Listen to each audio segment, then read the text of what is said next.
Rich అనేది చాలా common గా మనం అందరికి తెలిసిన విషయమే, అందరూ ప్రతిరోజు వింటూ ఉంటాం. బట్ ఆ రిచ్ ప్లేస్ లో మనం ఎన్ని వర్డ్స్ వాడొచ్చు అనేది చూస్తే, వెల్దీ అంటే సేమ్ మీనింగ్ రిచ్ లాగే వెల్దీ, లేదా affluent same meaning, well to do same meaning, prosperous same meaning. For example she is a rich girl అని చెప్తాం, అది కామన్. ఓకే, రిచ్ అనేది most of the times we have used it and it is pretty much common. కానీ rich place లో if you want to say ఏంటి wealthy, it sounds nice. ఏమని చెప్పాలి అప్పుడు? she is a wealthy girl, she is from a wealthy family. ఆమె ధనవంతుల కుటుంబం నుండి వచ్చింది.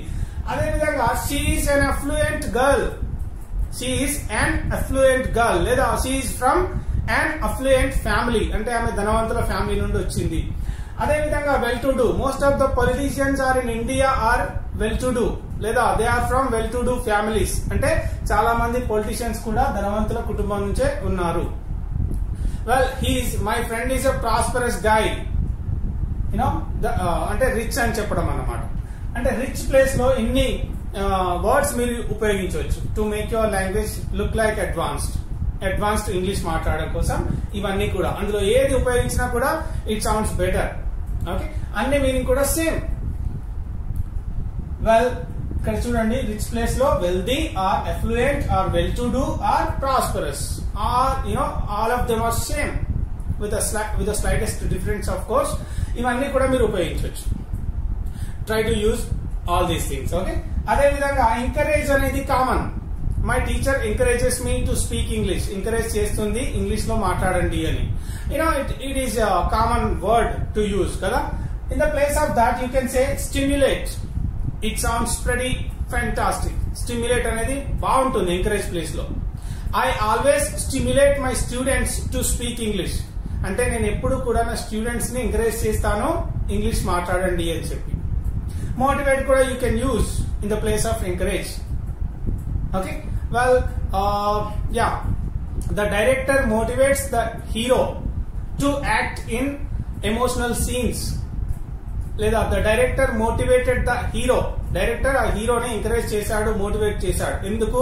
To act better in the emotional scenes. Emotional scenes లో బాగా నటించడం కోసం ఆ డైరెక్టర్ యాక్టర్ ని ఎంకరేజ్ చేశాడు అని చెప్పడానికి. అదే విధంగా పర్సువైడ్ కూడా ఉపయోగించవచ్చు.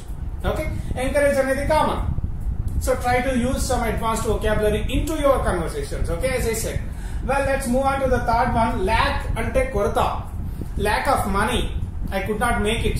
Lack of money. I couldn't go to trip. Ante డబ్బు లేకపోవడం వల్ల నేను ఆ ట్రిప్ కి వెళ్ళలేకపోయాను. ఆ ల్యాక్ ప్లేస్ లో స్కేర్సిటీ అని చెప్పొచ్చు. There is a huge scarcity in the states economy. States ఎకానమీలో బాగా కొరత ఉంది అని చెప్పి స్కేర్సిటీ ఉపయోగించవచ్చు. అదేవిధంగా shortage, there is a shortage of funds కోసం షార్టేజ్ ఉంది, నిధుల షార్టేజ్ ఉంది, నిధుల కొరత ఉంది అని చెప్పడానికి. అన్అవైలబిలిటీ కూడా you can use equally. Unavailability. So lack place లో scarcity, shortage, unavailability. You can use any one of them to talk about something is lack or something is lack of ఈ విధంగా ఉపయోగించే ప్రయత్నం చేయండి. Let's move on to the other side. ఇక్కడ many అంటే చాలా. Of course we had a class yesterday talking about many and the other things that we can use to talk about many. Okay, well, ఇక్కడ many అనేది ఎన్ని రకాలుగా ఉపయోగించవచ్చో చూడండి.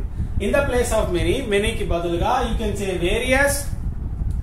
Okay, he has got various companies, he has got many companies అని చెప్తాం.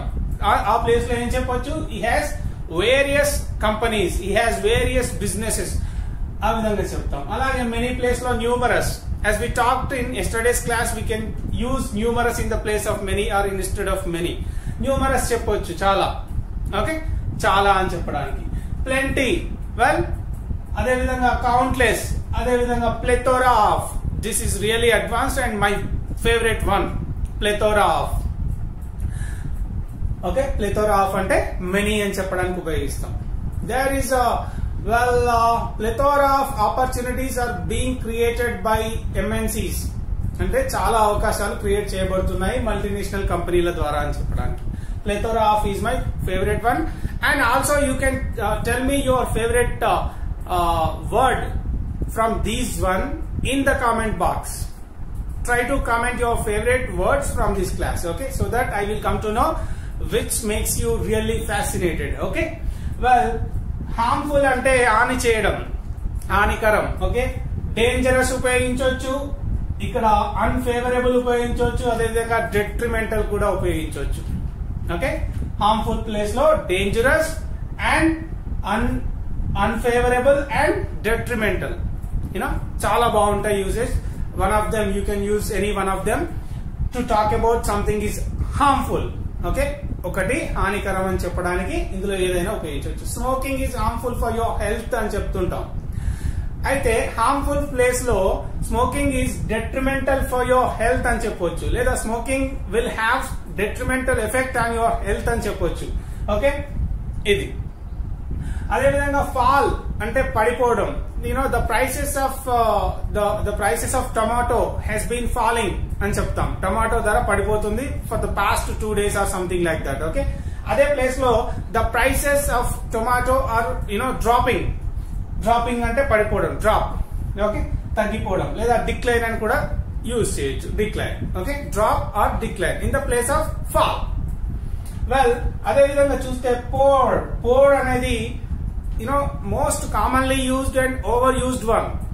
But in the place of poor we can use ఏంటి, ఇక్కడ చూడండి, నీడీ అంటే అవసరం అని చెప్తాం కదా. నీడీ అంటే పూర్ కి ఆల్టర్నేటివ్ గా ఉపయోగించవచ్చు మనం. Well, there are 75% of people still needy in India. 75% of people still needy in India అని చెప్తాం. అదేవిధంగా ఇక్కడ డెస్టిట్యూట్ అంటే కూడా పూర్.